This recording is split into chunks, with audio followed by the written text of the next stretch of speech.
Estamos presentando Combinación Clave 92.9. La clave me escucha. Empieza tu día con toda la energía natural de Marley Coffee, un café de grano orgánico molido al instante con leche descremada. Prueba el sabor de Marley Coffee en sus 2 exquisitas y variadas mezclas que te esperan para recargar tu día. Con Marley Coffee disfruta tu día con toda la onda. Si detectas algún foco de incendio en las laderas de Parquemet, llama de inmediato al 1466 desde tu celular para dar aviso e indica el sector de referencia de esta emergencia. Más información en parquemet.cl y en redes sociales @parquemetmimbu. Estamos ya en la segunda entrevista de esta mañana. Vamos a conversar con el diputado del Partido Liberal, Vlado Mirosevic. Vlado, ¿cómo estás? Hola, Fernando. Buenos días. Muy bien. Oye, la última vez que conversamos era cuando se aprobó lo que se denominó la muerte digna. Y ahí había una serie de etapas hasta implementar todo aquello. Y bueno, desde ahí prácticamente no se ha dicho más nada. Y quisiéramos retomar un poquitito y preguntarte primero en qué estado está y sobre todo cómo avanza eso. Sí. Bueno, nosotros aprobamos, Fernando, en la Cámara, ya en comisión y después en sala, en general y en particular, el proyecto de eutanasia, que demoró mucho tiempo, ¿no? Primero, un tiempo largo que estuvo el proyecto durmiendo en la Cámara, y luego un tiempo largo también de tramitación, ¿no? Y entonces fue despachado al Senado. En el Senado está en la Comisión de Salud, se aprobó un proyecto que es complementario a este, que tiene que ver con cuidados paliativos. Ya se aprobó ese proyecto, se despachó, el gobierno tiene que hacer el reglamento, pero respecto de eutanasia, lamentablemente la comisión todavía no lo ha votado, a pesar de que contamos con el compromiso de su presidente, que es el senador Quinteros, para que el proyecto se apruebe, pero todavía no lo tenemos en discusión ni en votación, ¿ah? Por eso que esta semana, hace algunos días atrás, nosotros lanzamos públicamente una campaña para que las candidaturas presidenciales se comprometieran con este proyecto, ¿ah? Y ya hemos recibido el apoyo de algunas, ¿no? Ayer Yasna Proboste hizo su pronunciamiento público, Marco Enrique Dominami también lo hizo, estamos a la espera de que Gabriel Boric lo haga, y en fin, el resto de las candidaturas también tendrán que pronunciarse. Ahora, ¿por qué se demora tanto una cosa que ya fue aprobada de esta manera, Vlado? Bueno, primero se demora porque en la Cámara nosotros vivimos un boicot de los grupos más conservadores que dilataron la discusión todo lo que fue posible para ellos, ¿no? De hecho, nosotros tuvimos que aplicar el reglamento en última instancia porque dilataban las votaciones y las discusiones, lo hacían a propósito, ¿no? Y cuesta mucho porque, claro, hay una oposición de un sector que es minoritario hoy día, es minoritario en la Cámara y también en la sociedad chilena, pero la verdad es que utiliza todas las artimañas para poder evitar que esto se disputa y se vote. Y en el Senado la verdad es que yo creo, por las conversaciones que hemos tenido, que vamos a lograr mayoría en el Senado, pero sin embargo no hay otros temas también que han estado en tabla en la misma Comisión de Salud, pero yo me atrevería a decir de que en la sala del Senado vamos a tener mayoría. En la comisión va a depender mucho de la senadora Goy, pero incluso rechazándose en la comisión, igual esto va a tener esperanza de ser aprobado en la sala. Yo estoy bien optimista de que esto pueda salir. Sí. Ahora, ¿has podido tú constatar, te lo pregunto de la siguiente forma mejor, muchas de estas leyes que a veces se han tornado al comienzo o cuando se han discutido, Vlado, pero en resistencias muy profundas o una tirantez muy alta, la de la ley de filiación, la ley de divorcio, todas esas cosas en algún momento dado fueron tremendamente tirantes, pero una vez que se constituyeron en ley, como que se produjo una suerte de asentamiento natural de que esto era ley, por lo tanto se fue adelante. Incluso personas que votaron en contra de la ley de divorcio se divorciaron después. En el caso de la eutanasia o la muerte digna, ¿tú has notado que hay, después de todo lo que ya ocurrió y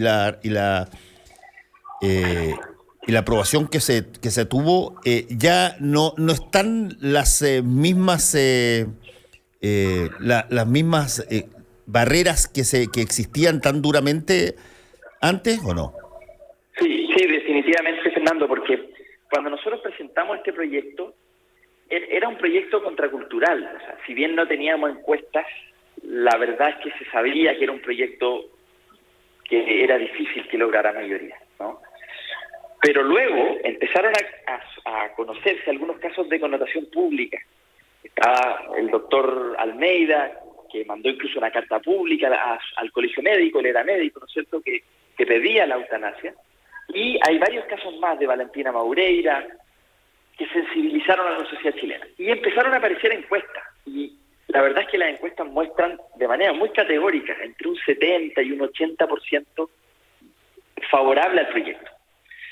Y la verdad es que después de que se aprobó aquí en la Cámara, con mayor razón. O sea, yo creo que este es un debate que en la sociedad chilena ya está relativamente resuelto. La gente ha discutido en su familia sobre esto.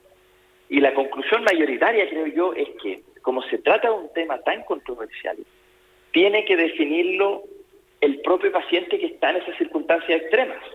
No puede ser el Estado, no podemos ser nosotros los parlamentarios los que definamos a priori cómo comportarse en esas circunstancias, ¿no?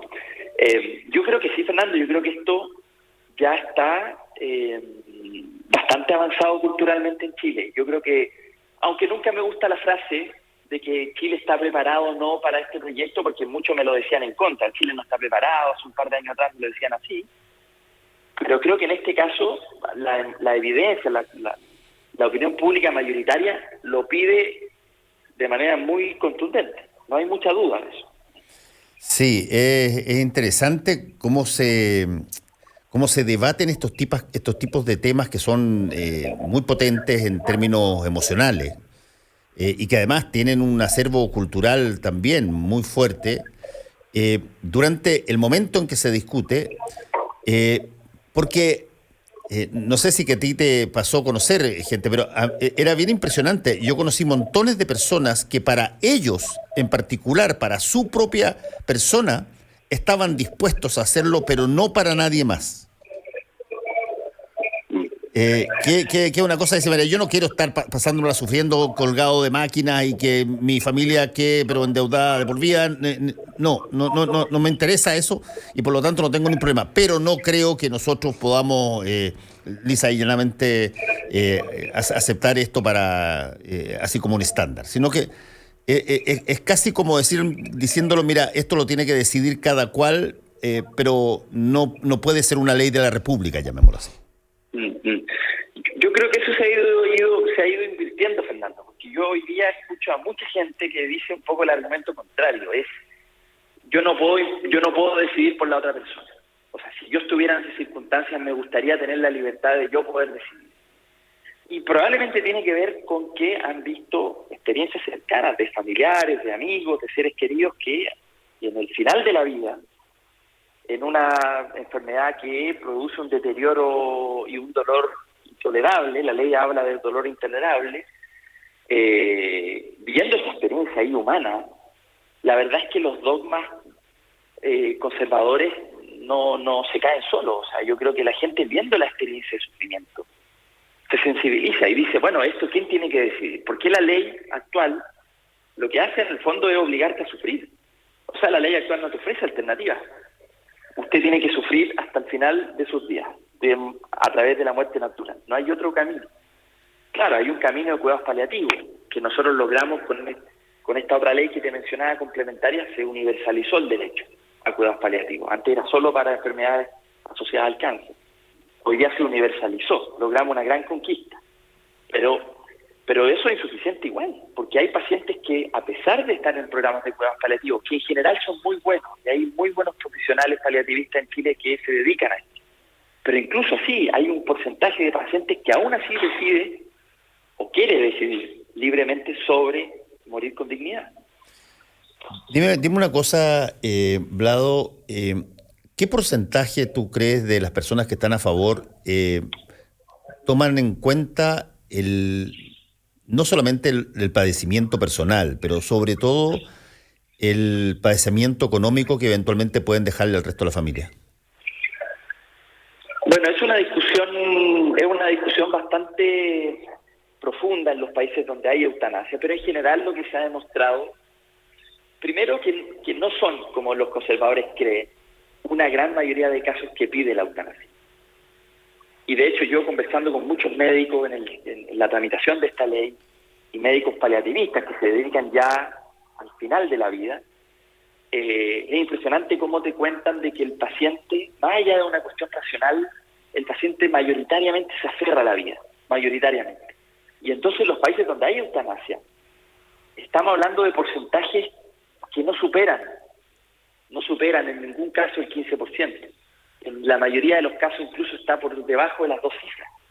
Es decir, es un porcentaje de pacientes que tienen la determinación de partir, porque están en circunstancias muy complejas, ¿no? Ahora, es muy difícil de distinguir, la verdad, Fernando, cuáles son esas motivaciones, porque no hay cifras oficiales sobre la motivación del paciente. No tenemos cifras tampoco en el resto del mundo sobre por qué tomó esa decisión. Lo que sí es parte de los requisitos de la ley es que el paciente tiene que, más bien el médico tratante tiene que cerciorarse de que esta es una decisión libre de cualquier presión externa. O sea, no puede ser que la familia, por ejemplo, por una razón económica o incluso patrimonial, presione al paciente a tomar una decisión. El médico tiene que cerciorarse que estamos hablando aquí de una decisión meditada, autónoma del propio paciente, para justamente evitar cualquier tipo de abuso. Pero en eso yo creo que la ley, lo que nosotros despachamos de la Cámara, resguarda bien. Está bastante bien hecha para que no se cometan ese tipo de abusos. Sí, estamos conversando con el diputado Vlado Mirosevic, el diputado del Partido Liberal. Una última pregunta sobre esto, Vlado. Bueno, a quienes hemos tenido parientes o familiares muy cercanos, que sabíamos que necesariamente íbamos a morir, me pasó en el caso mío con mi madre, yo tuve que preguntarle en un momento dado dónde quería ella ser, si quería ser enterrada, etcétera, acá allá. Y para mi sorpresa, porque tenía 93 años y en general esas personas no tienen esta idea de la tumba clásica, digamos. No, pidió ser incinerada. Y creo que, fíjate, era una visión bien moderna en una persona muy mayor, digamos. ¿Ah? Porque y ella estaba en los últimos tiempos, yo te diría, totalmente convencida de que su situación podía perfectamente empeorar más antes de que mejorara, y que no quería eso. Pero para serte franco, no me hubiese atrevido a hacer nada si es que no hubiese habido una ley, digamos, a pesar de que sé que hay 25.000 triquiñuelas para hacer una cosa como esa, pero no, me hubiese cagado, para serte franco. Claro. Bueno, yo creo que ese es el principio que está detrás finalmente, Fernando, y es que se respete la voluntad del paciente. Porque a ratos estamos acostumbrados a una medicina más tradicional, que en donde el médico cumple un rol como de tutela, ¿no?, sobre las decisiones de todo tipo, más, digamos, mayores o menores, incluso respecto a su tratamiento.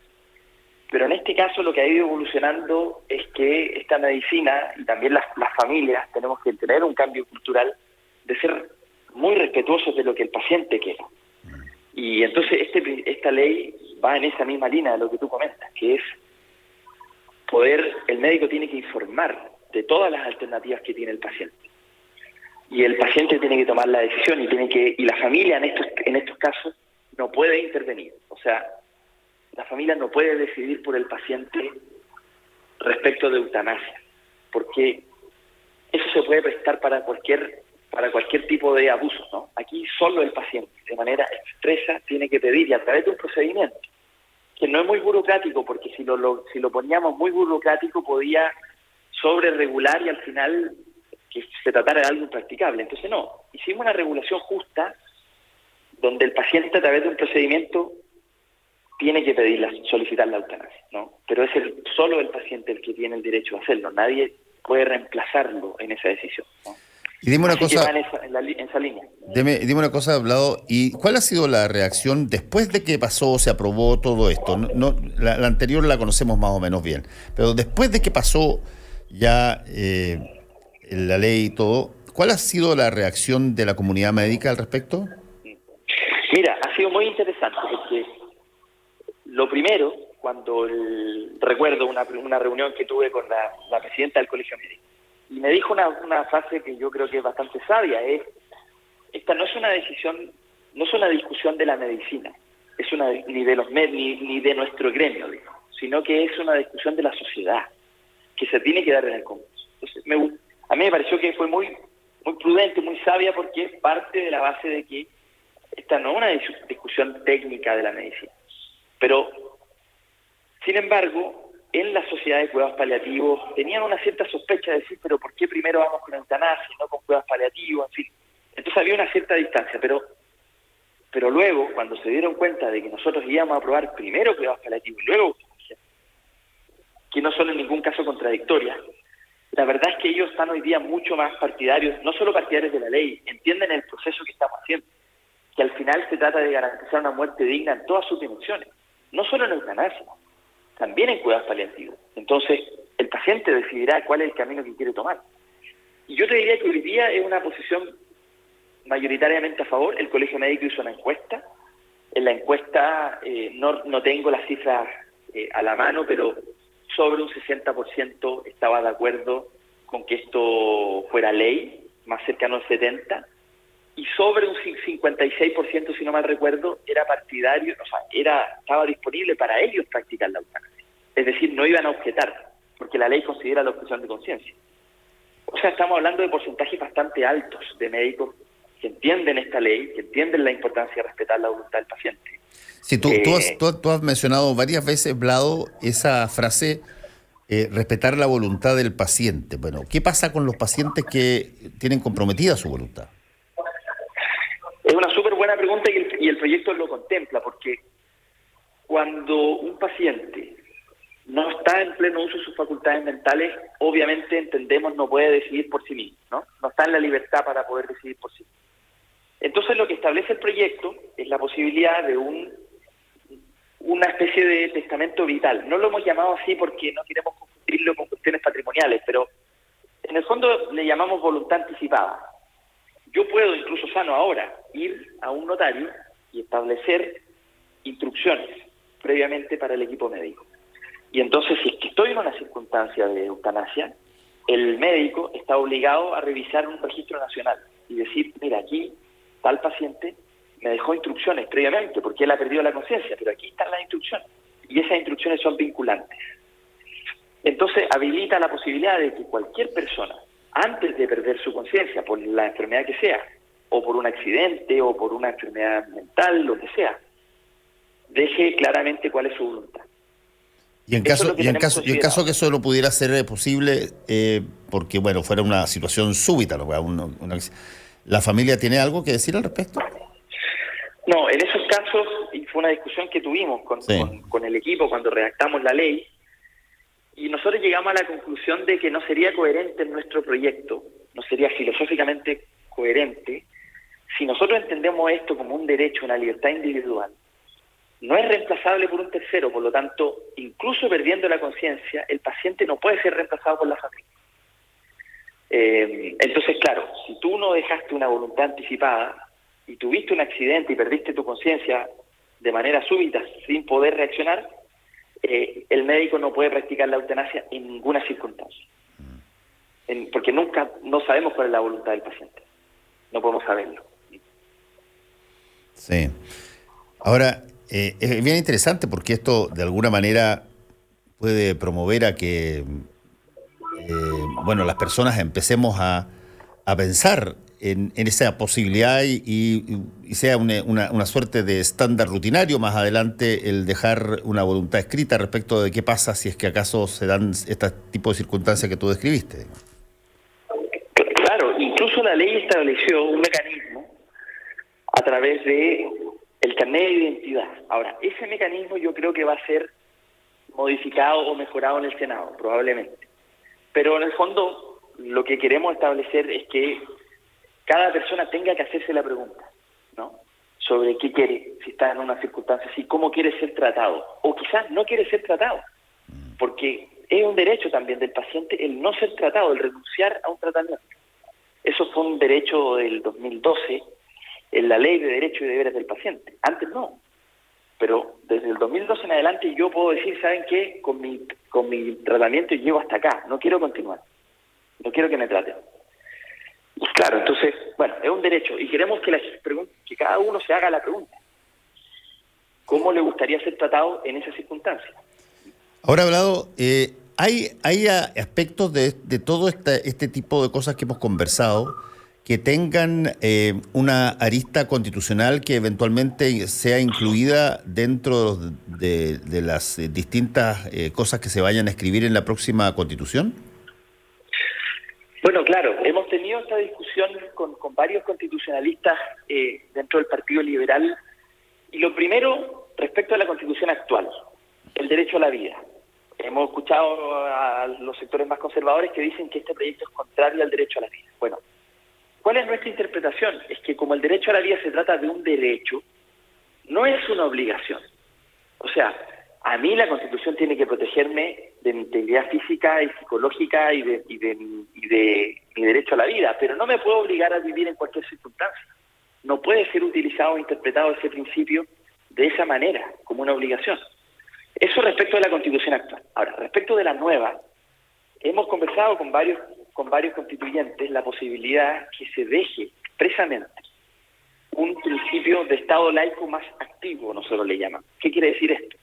Que hay cierto espacio, cierta esfera de decisión individual donde el Estado no tiene derecho a intervenir. La sociedad no tiene derecho a intervenir, las iglesias tampoco. Nadie tiene derecho a intervenir, más que tú mismo. Por ejemplo, ¿cuál es? Por ejemplo, la eutanasia. Ya. Es decir, en este espacio, para estas decisiones, le reconocemos una libertad individual al individuo para decidir por sí mismo. Ahora, ese principio tiene que ser un principio general, no es necesario que mencione en la Constitución cuál es caso sí, cuál es caso no, eso será materia de ley, pero que se considere el Estado laico como un respeto a la no intervención en la conciencia de los ciudadanos, en ciertas materias. Entonces vamos a proponer de todas maneras una reacción ahí a algunos constituyentes para que, por ejemplo, eutanasia pueda ser aprobado sin ningún problema. Sí, En todo caso, en esta Constitución actual tampoco sería un problema, por lo que dije al inicio, ¿no? Lo más probable es que si vamos al Tribunal Constitucional, el Tribunal Constitucional nos dé la razón respecto de que el derecho a la vida es un derecho, no una obligación. Es lo más probable. Sí, bueno, hay de hecho,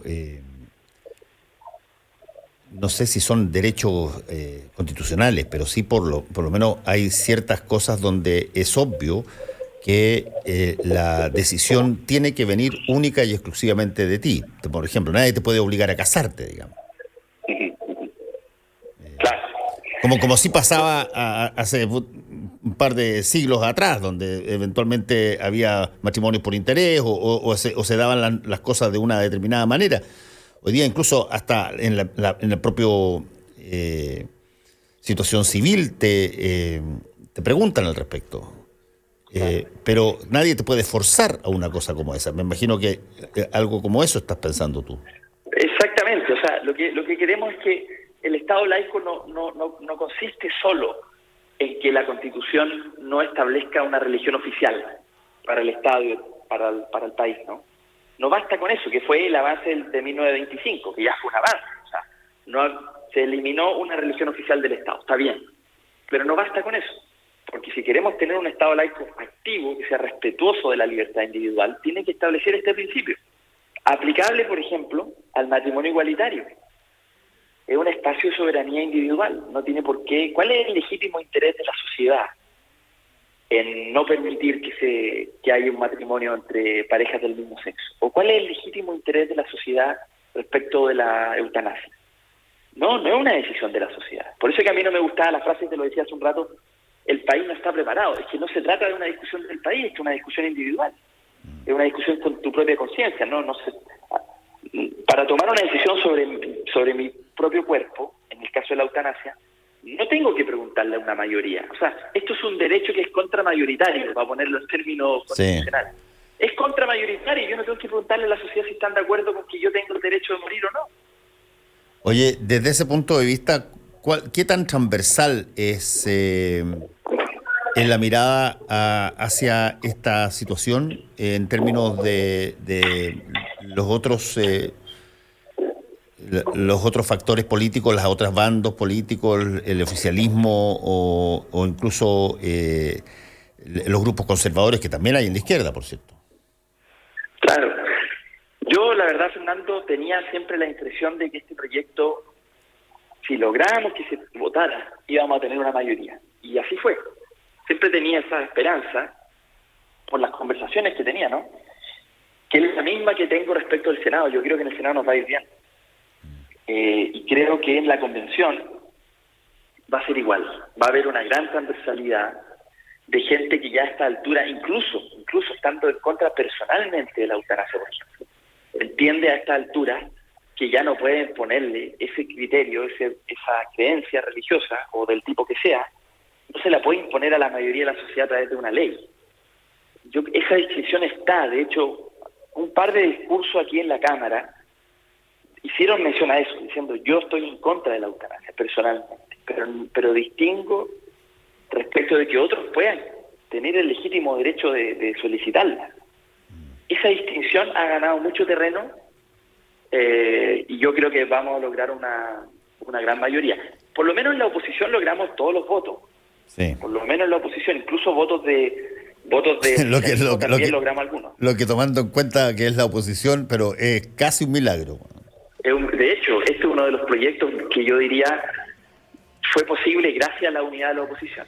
Por eso te digo, casi un milagro, porque en otro tipo de materia, sobra creatividad para poder fragmentarse. Sí, exactamente, tal cual. Muchas gracias, Vlado, que te vaya muy bien.